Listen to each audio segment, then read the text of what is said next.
Good morning. Today is the 19th of Sivan, the 8th of June. Yesterday we learned yesterday, but the recording wasn't good and there was no sound, so I had to throw it out. Did you put it in the back of your bag? No, something else. No, I think it's something else. So let's quickly read through where we got to. Now, if a person possesses great intellect, right? So we're still on this side then. No, if a person, I guess not. It is on this side. No, if a person possesses great intellect and can, based on their own understanding, remove their physical desires, so that would be like breaking the body's cravings. How excellent that would be.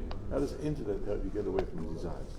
Desires are emotion. Intellect. It's called Chasidut lev. When a person has an understanding that something is bad for them, and they can control themselves, and that's called the mind controls the heart. The mind can control the cravings in the heart. The cravings are described as if they're in the heart. That's why we say to break the body. We don't say to break the head. To break the body is the torso. That's where the heart is, the tiferet. So that's where the problems are. Again, they're not there because it's just a pump, but that's the way that the mind projects it. So if you can control your heart, your cravings, because of something you understand, so that's great intellect. That's tremendous intellect. That's not a regular person. But many people can't. Even if they can understand, they have a good understanding of why these cravings are not good for them.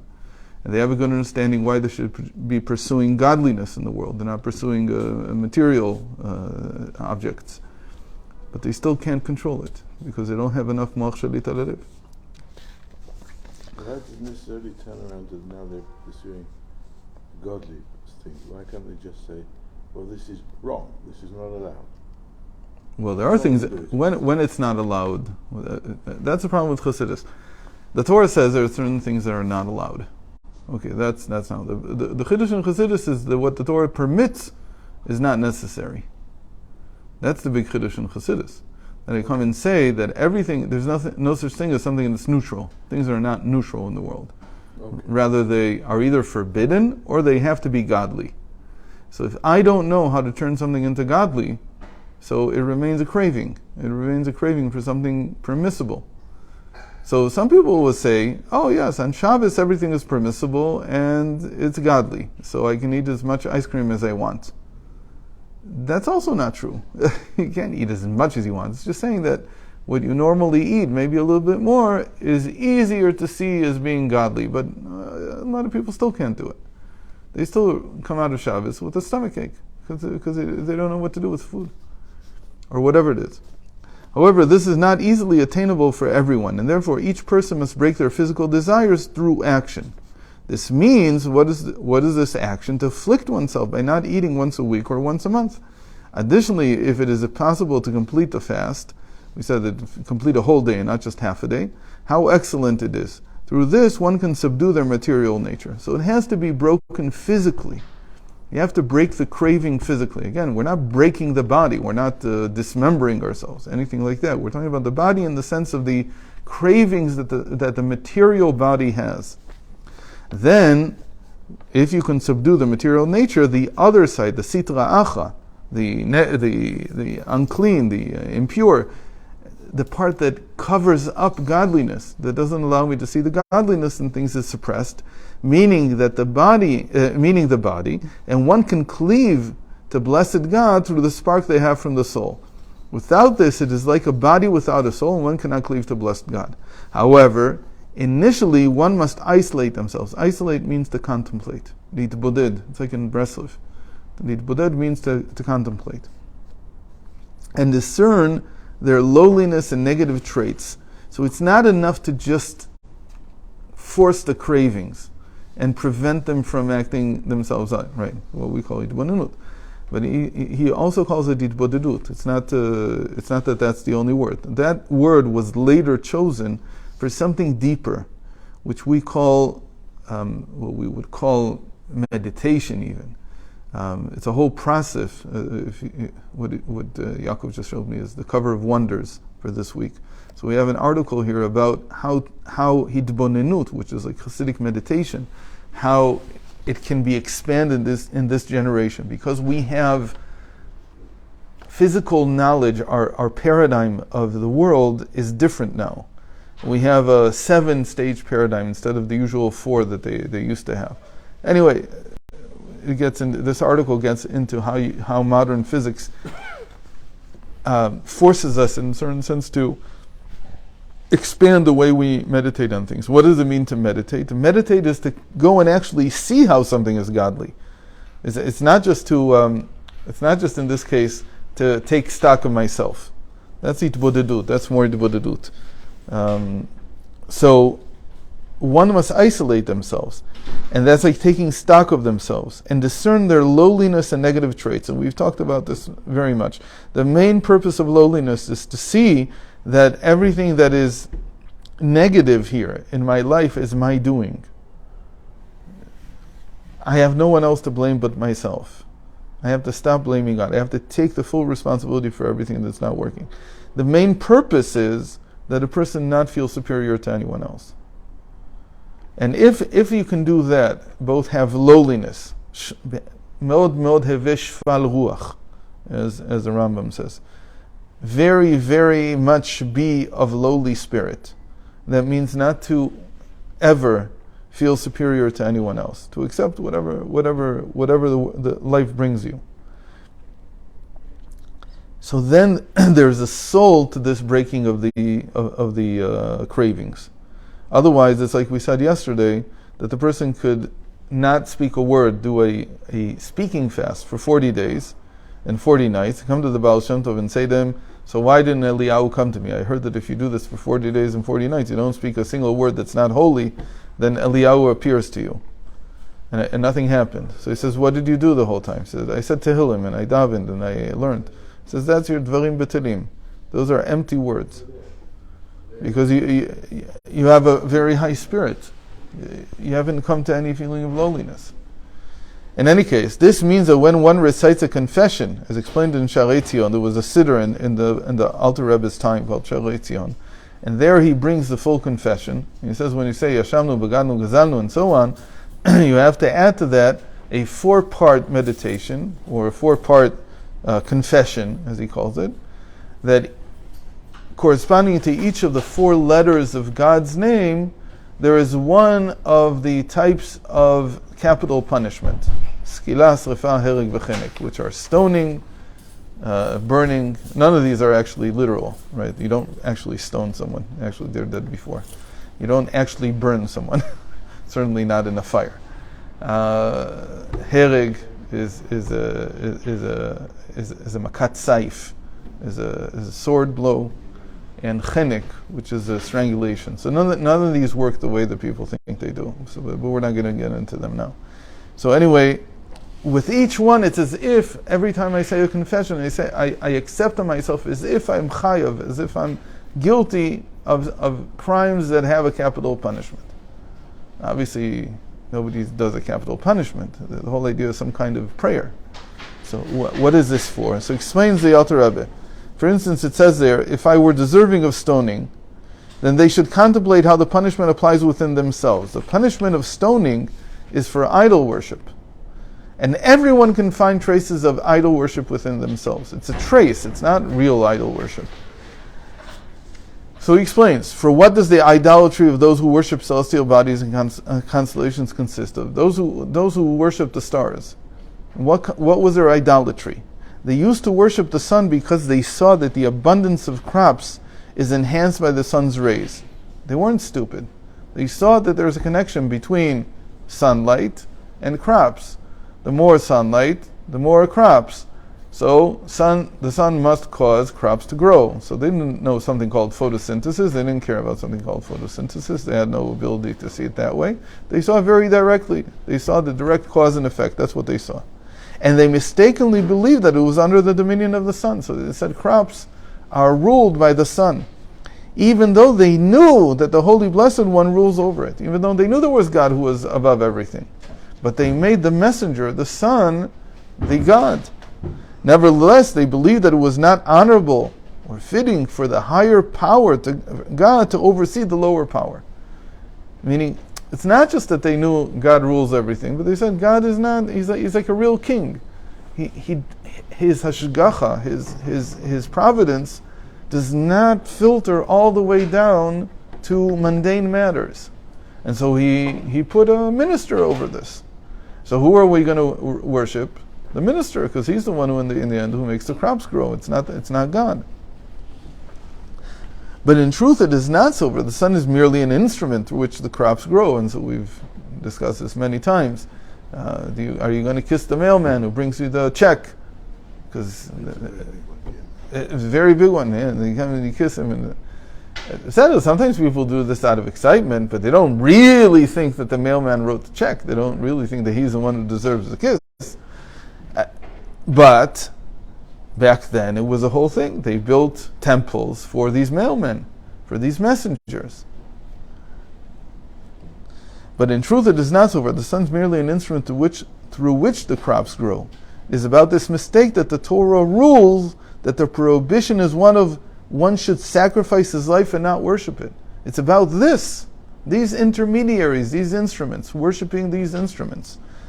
This ruling holds even when all that is involved is worshiping with one's body alone, such as bowing down with the head, which is all material.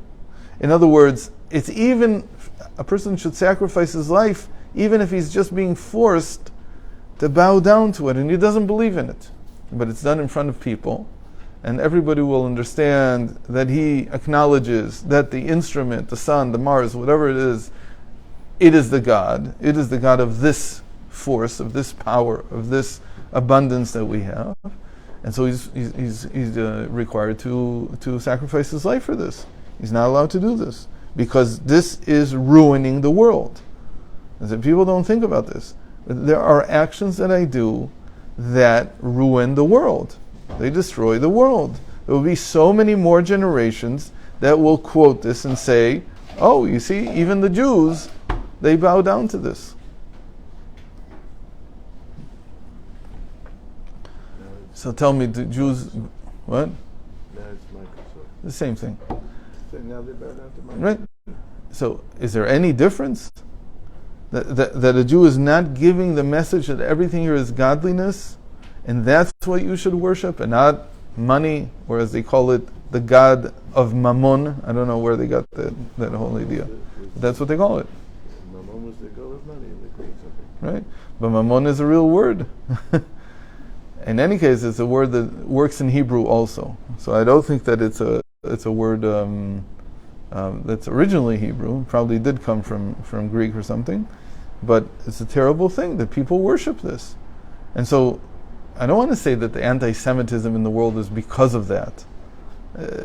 But anti-Semitism is because of anti-Semitism, unfortunately. But the thing that they always latch onto, because the anti-Semites are trying to convey the message from God, which is stop worshiping this. They are an instrument also. What do they always point at? The Jewish money. The way that they control the world. We don't control the world, and we wish we had any control over ourselves even. All the more so that we don't control the world. But the anti-Semites, that's what they latch onto, because that is the major problem. So says the Alter Rebbe, every person has this. Every Jew has this to some extent. So we all worship, again, it's called b'dakut, but we worship our parnasa, we worship our livelihood. We don't bow down to it, because we're not those types of people. We don't bow down to God either. So that's not much of a sign of anything by us. But how much time do we spend thinking about it, instead of letting God run the world and just doing what we're supposed to do? It is forbidden to do so, even if his heart is entirely free of this worship, and he is acting like a child without any intent. Still, the ruling is that one should sacrifice his life and not worship it. It is known that every person, even the most lenient among the lenient, will be put to death for idol worship and the desecration of God's name, because God does not desire that one's divine portion be completely severed. So he says, we're all chayav misa in that. We're all guilty of a capital punishment. It's the worst avera, it's the worst sin in the Torah. is idol worship. Again, worshiping anything but God. Not you don't have to put an actual idol, but today there is an actual idol. Maybe Bitcoin will make it a little easier, but it's the same idea. There's you don't need any physical object to bow down to. It's what's in your head. So even though one sins due to the influence of a spirit of folly, meaning that the body and its material nature overpower their soul, still he's chayiv misa. Still he has a capital punishment, even if it's a shtut. Completely, he knows it's a shtut. He knows that this is not what runs his life. When does he figure out that it doesn't run his life? Unfortunately, when there's illness, when there's an accident, something like that, then he sees all the money in the world doesn't help. It doesn't do anything. Maybe it's not to say money is evil. It's not to say it's wrong, but you can't worship it. You can't think about it. What there is what there is. You need to make ends meet, but that's it. Anything beyond that, you're worrying about the future, thinking that having more money is going to give you a better future. So that's why the Rebbe talks so much about insurance, for instance. Why do you need insurance? Interesting question. So he talked a lot about it. He tried to figure it out. Is it permissible or not? Is it permissible to put brakes on the car? No, you can't drive a car without brakes. Yes, so maybe you need insurance as well. Right. So that's the question. Certain occupations you have to have insurance, otherwise you can't do them. It's like brakes on a car. It's exactly the same thing. Certain things in life you have to have the brakes because you have to be able to use this tool. But other things you don't need it for. And the question is, where does that line go? Right? Are you trying to ensure your future to make sure somehow that something else or other will happen? In Israel, it's a lot easier. You don't really need insurance. No, what do you need insurance for? They force you to buy insurance for the car, and that makes some sense. But really, in the end, it's just a tax. It's not an insurance because they're going to pay for it anyway. That's how it works in Israel. You have health insurance, which is also a tax. You can buy personal health insurance, but most people don't because what's the point? You figure you're going to have to fight the insurance company more than and when you're ill, how are you going to do that? So you're going to rely on what the government gives you anyway. So most things you don't need insurance. If there's missile strikes now, or this or that, so again the government gives you the repayment, mas rechush. So there's very few things like that. They're all taxes, really. We have a common. It works the same way as insurance, but it's really a tax. You don't have a choice. You have to give it. So in that way, in Israel, it's easier to live in that sense. But in America, it's a big deal. I mean, you have insurance for everything. And you want to be insured in everything. And it's a very big test in America. And I don't know what the right answer is. I'm not saying I know what the right answer is. I don't deal with these things on a daily basis. I don't know the halachos enough. But some of these are, like you said, breaks, and some of them are not. Anyway, so spiritual idol worship exists in thought and is present even in our time with every individual. This means that due to concerns about sustenance, one is unable to study. So he's unable to do what he's supposed to do, which is to learn Torah. They say that if they had a livelihood, they would sit and learn and pray. That's what people say. If I had my livelihood taken care of, then I would sit and I would learn, I would pray, I would do what I need to do. It turns out that they are nullified to their livelihood. They're batal to it. And they worship it in that sense, which is also from the abundance of crops enhanced by the sun's rays. It's a form of that. It's a form of the abundance of crops. Therefore, they are also obligated to surrender their life, as it is genuine idol worship. And you see that people give up their lives for it, especially when they came to America, and really was a big question. Like, how do you do it? But you would get fired if you didn't work on Shabbos. So all these stories about people that had this tremendous test, and they passed it, because laws changed after a while. When there's enough people pressuring in a certain direction, the laws are changed. But if nobody's pressuring, they're just giving in, laws aren't changed. Therefore, they are also obligated to surrender their life, as it is genuine idol worship. Hence, they would incur the penalty of stoning. Okay, so that's about the responsibility for stoning. Tomorrow we'll finish it and see what he has to say more about this topic. There is